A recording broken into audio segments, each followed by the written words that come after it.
दोस्तों, कैसे हैं आप सब लोग। दोस्तों, आज की वीडियो में जो हम लोग आप लोगों के लिए क्वेश्चन लेके आए हैं, काफ़ी ही यूनिक तरीके से आपको एक्सप्लेन करने वाले हैं। और क्वेश्चन सबसे बड़ी बात है 2020 में 5 मार्क्स में पूछा गया है।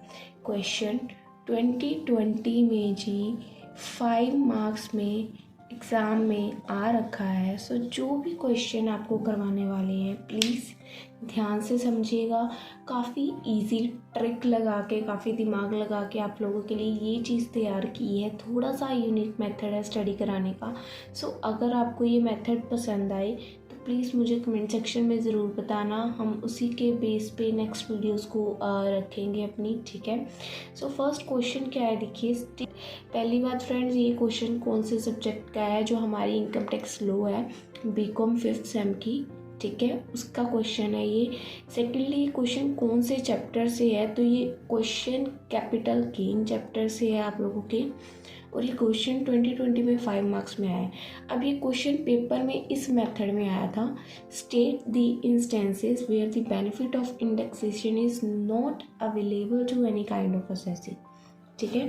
बट अगर इसको मैं अपनी लैंग्वेज में आपको समझाने की कोशिश करूँ, नो बेनिफिट ऑफ इंडेक्सेशन का कोई बेनिफिट नहीं है असेसी को इन case of long term capital asset. अगर आप ऊपर भी रीड करोगे यही चीज़ लिखी है, बस ये मैंने छांट के इजी करके आपको बताया। No benefit of indexation to assessee in case of long term capital asset. I hope question clear है। इसका आंसर भी यूनिक है, जैसे क्वेश्चन आप लोग देख पा रहे हो। सो वीडियो को एंड तक प्रॉपर देखना। तो चलिए फ्रेंड्स, वीडियो को करते हैं स्टार्ट फटाफट से, without any wasting of your time. So सबसे फर्स्ट इस क्वेश्चन में क्या है, देखिए, no benefit of indexation. Firstly आपको क्या पता है कि इंडेक्सेशन का मतलब क्या होता है? इंडेक्सेशन का अगर आपको मतलब नहीं पता, अब पता चल जाएगा विद इन अ सेकेंड। ध्यान से देखना है इस पेपर को। फर्स्टली इंडेक्सेशन, ठीक है।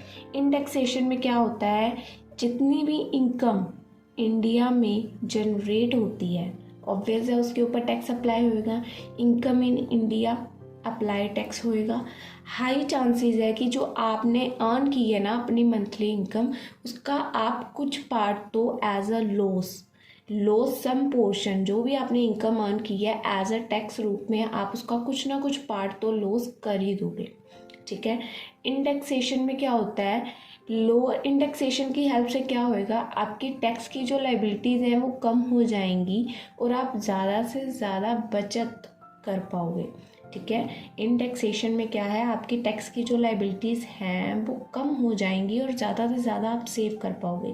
बट अगर देखा जाए तो इंडिया की जो इनकम है उसके ऊपर टैक्स लगना ही लगना है, और हाई चांसेस है कि आपका कुछ ना कुछ पार्ट तो इनकम का एज अ टैक्स में जाएगा ही जाएगा, ठीक है। सो इंडेक्सेशन इसी में आपकी हेल्प करता है, जिसमें आपकी टैक्स की लाइबिलिटीज़ कम लगे और आप ज़्यादा से ज़्यादा सेव कर पाए। सो आई होप इंडेक्सेशन का पॉइंट ये आपको जो मैंने समझाने की कोशिश की यहाँ पे वो क्लियर है। सो दोस्तों, थोड़ा सा मैंने इंडेक्सेशन का मीनिंग आप लोगों के लिए यहाँ पे एक्सप्लेन किया है। आप लोग नोट्स मांगते हो, बट एक बात ज़रूर बोलूँगी कि नोट्स में एक्सप्लेन करने के बजाय जैसे मैं आपको समझा रही हूँ, अगर आप वैसे भी स्टेप नंबर 1 स्टेप नंबर 2 लिख के एक्सप्लेन करोगे, जैसे हमने अभी इंडेक्सेशन का पहले मीनिंग किया, ठीक है, तो अगर आप इसको ऐसे भी समझाओगे ना तो कुछ क्वेश्चन गलत नहीं हो जाएगा और इसकी जगह क्वेश्चन अट्रैक्टिव लगेगा एग्जामिनर को, ठीक है। और मार्क्स भी कम कटते हैं क्योंकि आपको कंसेप्ट क्लियर होता है बेसिकली। तो अगर आप ऐसे भी एक्सप्लेन करो तो कुछ गलत नहीं करेंगे। अब आपकी ऑनवर्ड लैंग्वेज, जिसको आप नोट्स बोलते हैं, उसमें एक बार देखते हैं। देखो, जनरली क्या होता है कि जो इंडेक्सेशन है is applicable for long term investments. जो हमारा इंडेक्सेशन है किसके ऊपर अप्लाई होता है, long term capital asset question में भी था।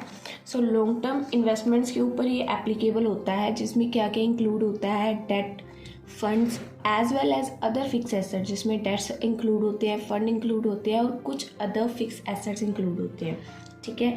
इंडेक्सेशन क्या हेल्प करता है? इंडेक्सेशन हमारी हेल्प करता है कि जो हमारा एडजस्ट कर पाए अमाउंट को, adjust the purchase price of the asset और इन्वेस्टमेंट, कि वो हमारे परचेज प्राइस को एडजस्ट कर पाए जितने में हमने परचेज किया, या हमें सेविंग्स करवा पाए। हमने क्वेश्चन में इंडेक्सेशन के मीनिंग में यही देखा था ना कि इंडेक्सेशन क्या करता है, हमारी टैक्स लायबिलिटीज़ को कम करता है, जिसकी वजह से हम ज़्यादा से ज़्यादा सेव कर पाए, सेव मोर। ठीक है, तो देखो, with the application of indexation a tax payer will be able to save और reduce the overall tax liability. With the help of indexation की हेल्प से क्या टैक्स पेयर क्या कर सकता है? टैक्स पेयर एबल है कि वो ज़्यादा से ज़्यादा सेव कर पाए और टैक्स लायबिलिटीज़ उसकी काफ़ी कम कर देता है वो। ठीक है, मेन पॉइंट क्या है कि इंडेक्सेशन हमारा क्या करता है? इंडेक्सेशन करता है जी, इंडेक्सेशन हमारी टैक्स की लायबिलिटीज़ को कम करता है। इंडेक्सेशन है जो, इंडेक्सेशन वो हमारी टैक्स लायबिलिटीज़ को लोअर कर देता है, लोअर टैक्स लायबिलिटीज़। ठीक है जी, जिसकी वजह से हम ज़्यादा से ज़्यादा सेव करते हैं, सेव मोर।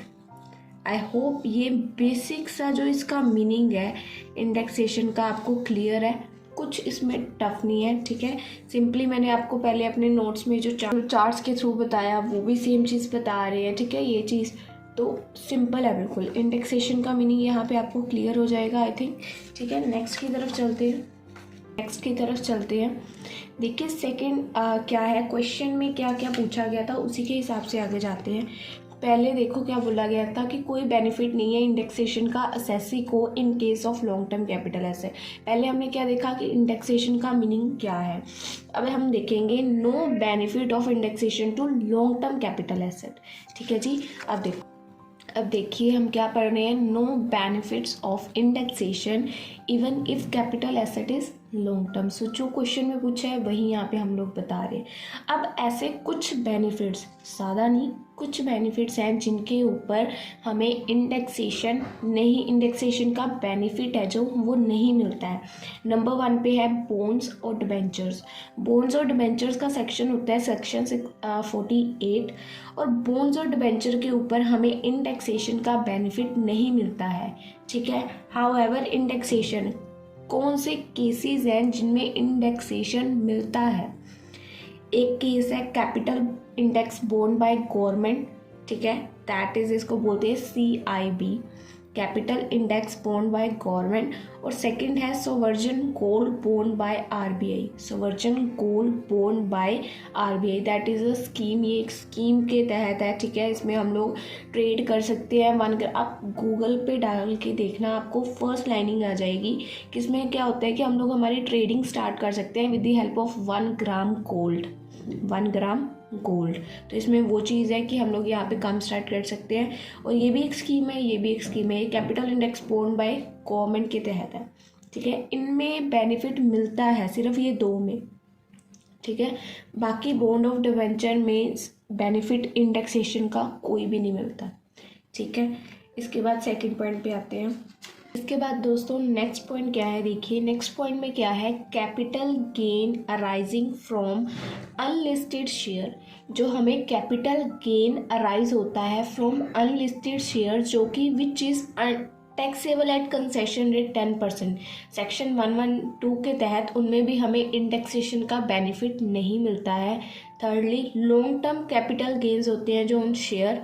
ठीक है, इसमें हमें कुछ कंडीशंस को फुलफ़िल करना होता है तभी हमें वो जो बेनिफिट्स हैं मिलते हैं, अदरवाइज़ हमें इसमें भी बेनिफिट नहीं मिलते हैं। इसकी कुछ फुलफिलमेंट की कंडीशंस हैं। ठीक है, वो अलग टॉपिक चला जाएगा अगर हम उसको डिस्कस करने भी बैठेंगे। फिलहाल हम लोग 5 मार्क्स का क्वेश्चन कर रहे हैं, तो इसकी बस कंडीशंस है, इतना समझ लो। उसी के बेसिस पे चलता है कि इसको बेनिफिट मिलेगा। अगर कंडीशंस फुलफ़िल करोगे तो बेनिफिट मिल जाएगा इंडेक्सेशन का, नहीं करोगे तो नहीं मिलेगा। ठीक है, नेक्स्ट पॉइंट क्या है, डेप्रिसिएबल एसेट्स है फार्मिंग के। Depreciable asset farming part of a block, section 50A। Depreciation assets का वो पार्ट, जैसे कह सकते हैं ना, एक कुछ कई जगह पे हम काम कर रहे हैं, उस एक जगह का सिर्फ एक पार्ट बिल्कुल ही ख़राब हो चुका है, गल सड़ चुका है बिल्कुल ही, तो उसकी डेप्रिसिएशन को हम नहीं काउंट कर सकते क्योंकि वो पार्ट ही ख़राब है, वो तो डेप्रिसिएट जाएगा ही ना डे बाय डे, वो ख़राब हो चुका है पूरी तरह से, ठीक है ना। सो वही है डेप्रिसिएशन एसेट फार्मिंग पार्ट में बिल्कुल ख़राब पार्ट हो चुका है, जो ब्लॉक हो चुका है बिल्कुल ही, तो वो सेक्शन 50A के अंदर उसमें भी हमें इंडेक्सेशन का कोई बेनिफिट नहीं मिलता है, ठीक है। Other than an asset use by a power generating unit eligible for depreciation, ये बताया हुआ है कि अदर देन एन एसेट बाकी एसेट्स को छोड़ के जो सिर्फ फार्मिंग पार्ट का एसेट है उतने में, ठीक है।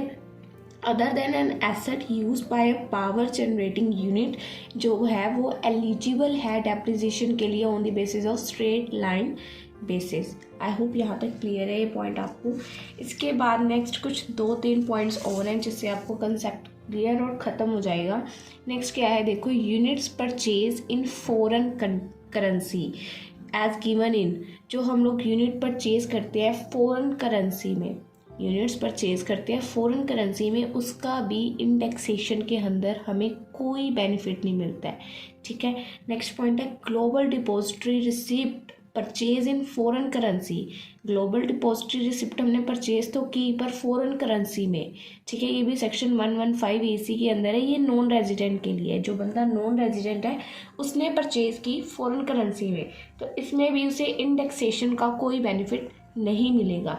अब यही सेम पॉइंट आगे है, global depository receipt purchase in foreign currency as given, section देख सकते हो 115AC A, और ये नॉन रेजिडेंट के लिए था, ये रेजिडेंट इंडिविजुअल एम्प्लॉय के लिए है, ठीक है। बोथ आर डिफरेंट, बोथ में ये जो पर्सन्स है ये चेंज है, तो इंडेक्सेशन का बेनिफिट इन दोनों केसेस में नहीं मिलेगा, इंडेक्सेशन का बेनिफिट इन दोनों केसेस में नहीं मिलेगा।